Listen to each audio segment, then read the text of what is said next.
اور اس دن سے ڈرو جب کوئی کسی کے کچھ بھی کام نہ آئے اور نہ کسی کی سفارش منظور کی جائے اور نہ کسی سے کسی طرح کا بدلہ قبول کیا جائے اور نہ لوگ کسی اور طرح مدد حاصل کر سکیں۔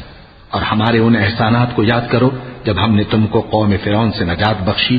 وہ لوگ تم کو بڑا دکھ دیتے تھے، تمہارے بیٹوں کو تو قتل کر ڈالتے تھے اور بیٹیوں کو زندہ رہنے دیتے تھے، اور اس میں تمہارے پروردگار کی طرف سے بڑی سخت آزمائش تھی۔ اور جب ہم نے تمہارے لیے سمندر کو پھاڑ دیا پھر تم کو تو نجات دی اور فرعون کی قوم کو غرق کر دیا اور تم دیکھ رہے تھے۔ اور جب ہم نے موسیٰ سے 40 رات کا وعدہ کیا تو تم نے ان کے پیچھے بچڑے کو معبود مقرر کر لیا اور تم ظلم کر رہے تھے۔ پھر اس کے بعد ہم نے تم کو معاف کر دیا تاکہ تم شکر کرو۔ اور جب ہم نے موسیٰ کو کتاب اور معجزے عنایت کیے تاکہ تم ہدایت حاصل کرو۔ اور جب موسیٰ نے اپنی قوم کے لوگوں سے کہا کہ بھائیو، تم نے بچڑے کو معبود ٹھہرانے میں اپنی جانوں پر ظلم کیا ہے، تو اپنے پیدا کرنے والے کے آگے توبہ کرو، پھر اپنوں کو قتل کرو، تمہارے خالق کے نزدیک تمہارے حق میں یہی بہتر ہے۔ پھر اس نے تمہارا قصور معاف کر دیا، وہ بے شک بڑا معاف کرنے والا ہے، بڑا مہربان ہے۔ اور جب تم نے موسیٰ سے کہا کہ موسیٰ، جب تک ہم اللہ کو سامنے نہ دیکھ لیں گے تم پر ایمان نہیں لائیں گے، تو تم کو بجلی نے آ گھیرا اور تم دیکھ رہے تھے۔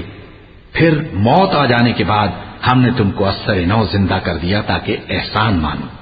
اور ہم نے بادل کا تم پر سایہ کیے رکھا اور تمہارے لیے من و سلوہ اتارتے رہے کہ جو پاکیزہ چیزیں ہم نے تم کو عطا فرمائی ہیں ان کو کھاؤ پیو، مگر تمہارے بزرگوں نے ان نعمتوں کی کچھ قدر نہ جانی اور وہ ہمارا کچھ نہیں بگاڑتے تھے بلکہ اپنا ہی نقصان کرتے تھے۔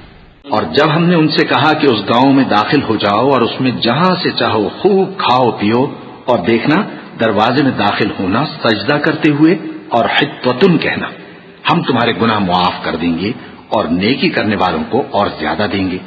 تو جو ظالم تھے انہوں نے اس لفظ کو جس کا ان کو حکم دیا تھا بدل کر اس کی جگہ اور لفظ کہنا شروع کیا، بس ہم نے ان ظالموں پر آسمان سے عذاب نازل کیا کیونکہ نافرمانیاں کیے جاتے تھے۔